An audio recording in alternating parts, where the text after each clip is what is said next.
Magandang umaga mga kasambahay. Kayo ba ay residing dito sa Metro Manila? For sure, ramdam nyo din ang air pollution na hindi talaga maiiwasan, di ba? So, kaya naman, mahalaga na mapanatili nating healthy itong lungs na to. May mga pagkain na importante na alam natin kung ano magagawa. Okay? So, una, ito ay dapat anti-inflammatory, dapat antioxidant, dapat antibacterial, dapat makaka-boost ng immune system. Remember, yung mga pagkain, ha? So, the best foods for healthy lungs ay salmon, oysters, pwede rin. Clams, pwede ba yun? Pwede. Anchovies, pwede din. Flaxseed, chia seed, sama natin yan. Ang tanong, bakit, Tita Doc, bakit mga ganyan? Kung gusto ninyong healthy ang lungs, anong meron doon sa mga pagkain na yun tulad ng salmon? Omega-3, yes. So, omega-3 is good fats, polyunsaturated fatty fats yan, fatty acid.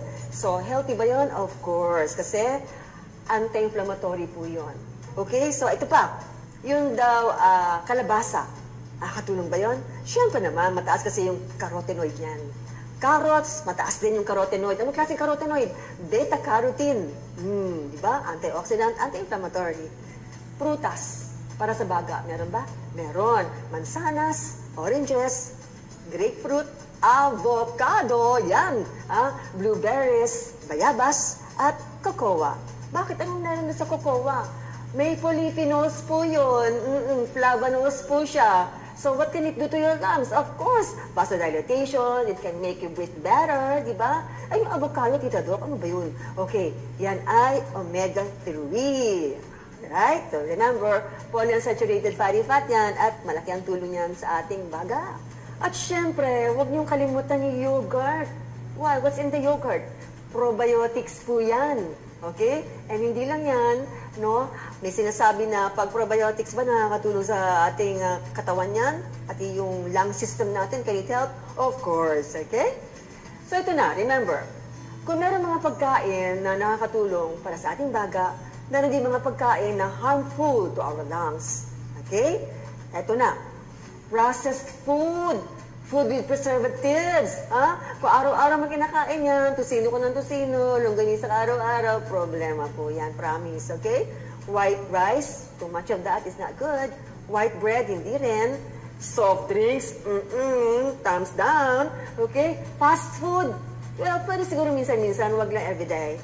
And yung mga pagkain na mataas sa asukal, sa alat, sodium, and sobrang, milk, not really good pag everyday, no? Mas lalo na kung may edad ka na, okay? Kung low-fat milk yung okay. Yung mga may cheese, yeah, not everyday. Itlog, pwede naman din, wag lang sobrang dami, okay?